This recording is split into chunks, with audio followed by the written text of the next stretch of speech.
Assalamualaikum warahmatullahi wabarakatuh. Nama saya Isra Abdul Ghani Rosid, kelas A2 Manajemen. Di sini saya akan menjawab soal-soal UTS Manajemen Sumber Daya Manusia. Ya. Jadi nomor 1, jelaskan apa yang dimaksud dengan manajemen sumber daya manusia dan bagaimana hubungannya dengan proses manajemen. Jadi MSDM atau manajemen sumber daya manusia adalah suatu ilmu atau cara bagaimana mengatur hubungan dan peranan sumber daya tenaga kerja yang dimiliki oleh individu secara efisien dan efektif, serta dapat digunakan secara maksimal sehingga tercapai tujuan goal bersama perusahaan, karyawan, dan masyarakat menjadi maksimal. Jadi hubungan antara manajemen sumber daya manusia dengan proses manajemen itu: 1.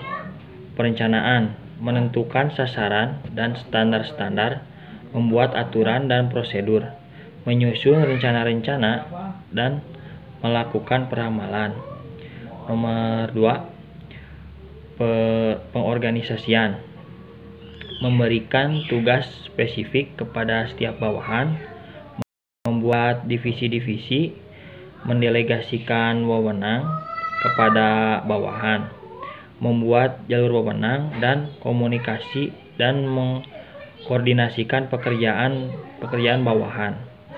3. Penyusunan staf, menentukan tipe orang yang harus dipekerjakan, merekrut calon karyawan, memilih karyawan, menetapkan standar prestasi, memberikan kompensasi kepada karyawan, mengevaluasi prestasi, memberikan konseling kepada karyawan, melatih dan mengembangkan karyawan.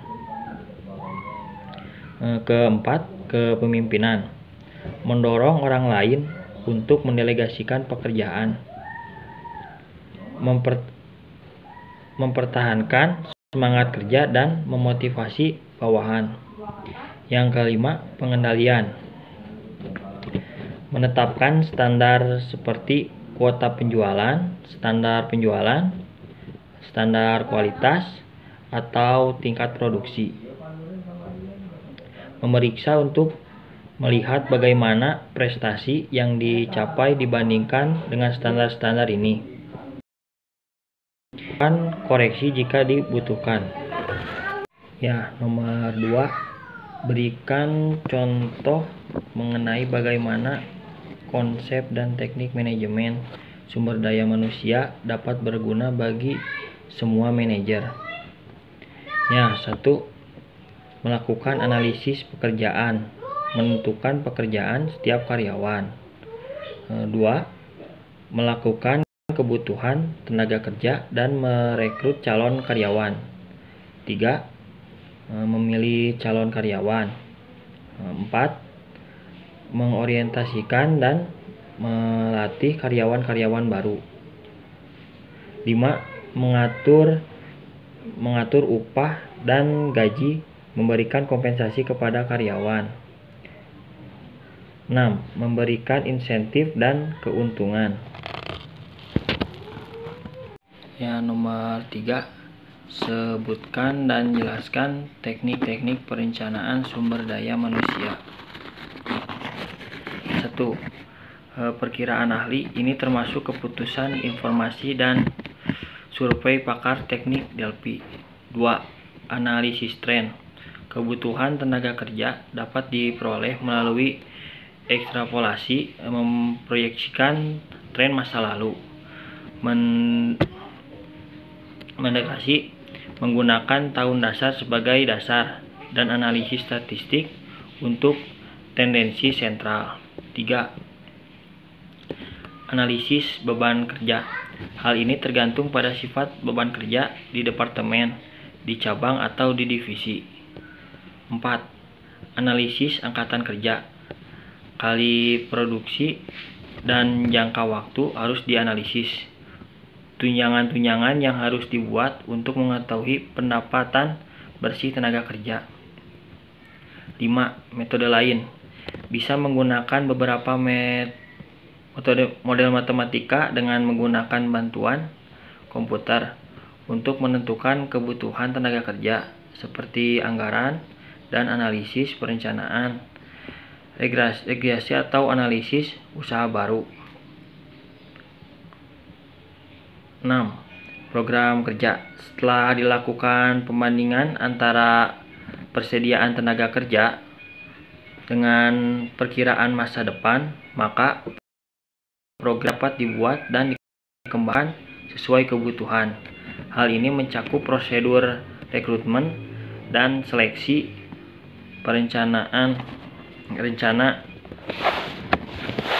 keterampilan, dan latar belakang pribadi yang dibutuhkan untuk menyelesaikan pekerjaan tersebut.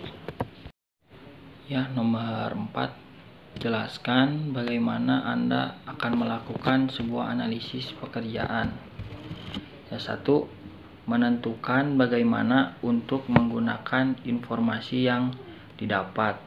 Mengetahui cara menggunakan data yang diperoleh akan memberikan gambaran bagaimana untuk mengumpulkan data tersebut. Apakah dengan menggunakan wawancara atau kuesioner. Kedua, meninjau informasi dasar yang relevan seperti bagan organisasi, bagan proses, dan deskripsi pekerjaan. Ketiga, memilih posisi yang dapat mewakili. Ada banyak pekerjaan yang serupa untuk dianalisis sehingga perlu mengambil sampel pekerjaan tersebut untuk dianalisis.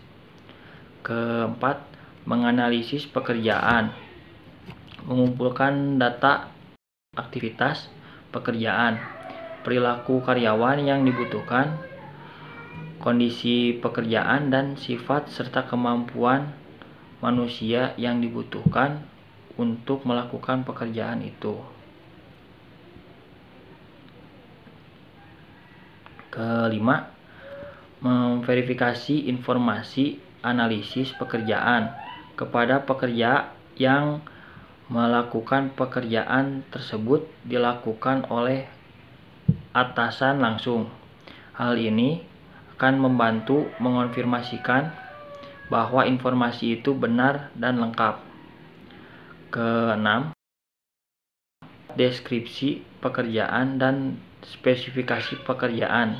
Deskripsi pekerjaan adalah daftar tertulis yang mendeskripsikan aktivitas dan tanggung jawab dari pekerjaan, juga kondisi pekerjaan, serta bahwa keadaan keamanan dari suatu pekerjaan. Spesifikasi pekerjaan meringkas mutu, kualitas, dan keterampilan. Nomor 5. Apakah menurut Anda semua perusahaan benar-benar dapat berhasil tanpa deskripsi pekerjaan yang terperinci? Berikan alasannya jika jawabannya atau tidak. Kalau menurut saya tidak. Karena jika tiap karyawan tidak diberi deskripsi pekerjaan yang detail, maka akan terjadi kebingungan dalam pekerjaan.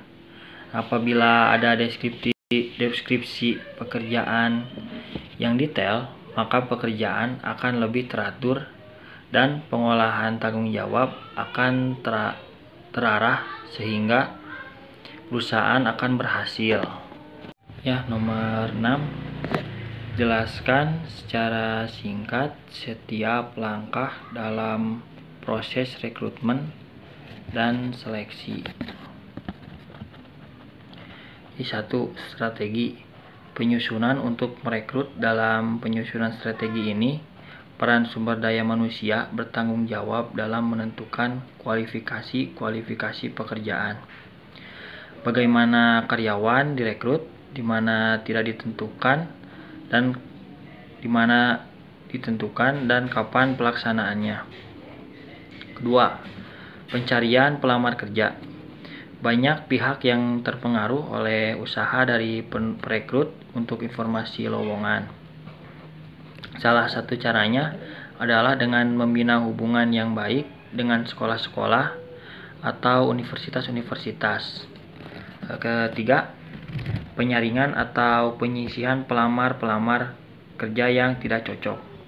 Dalam proses ini memerlukan perhatian besar, khususnya untuk membendung diskualifikasi karena alasan yang tidak tepat.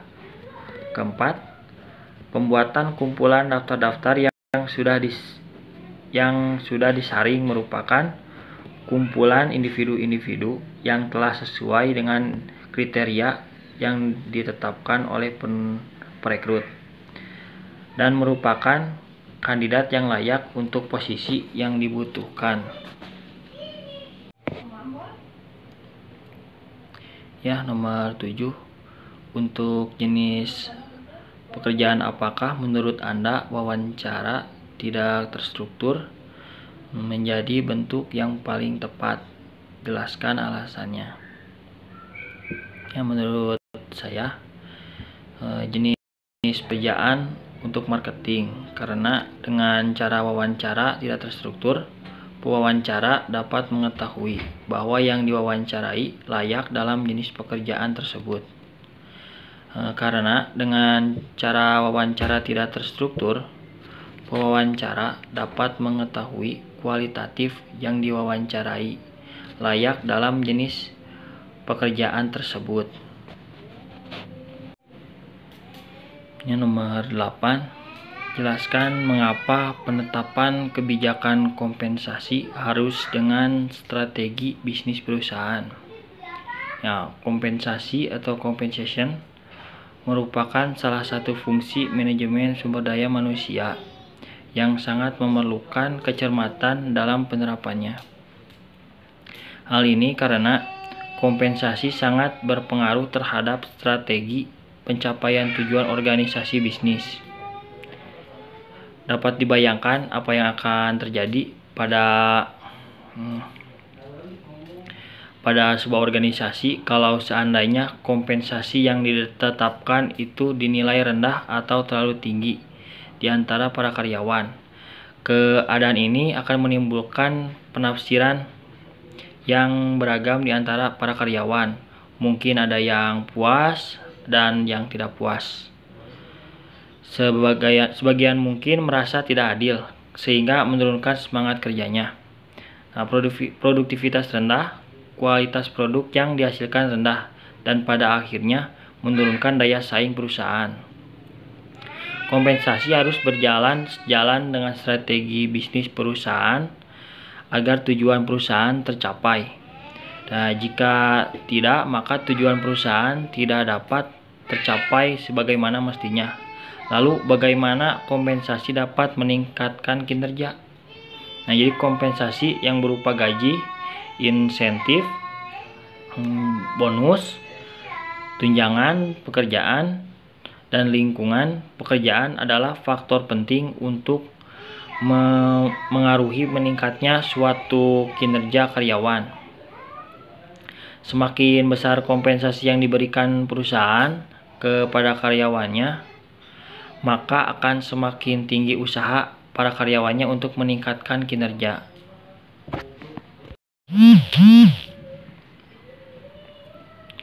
Ya, sekian dari saya jawaban UTS Manajemen Sumber Daya Manusia. Mohon maaf sekali bila banyaknya kesalahan dari saya. Wassalamualaikum warahmatullahi wabarakatuh. Terima kasih.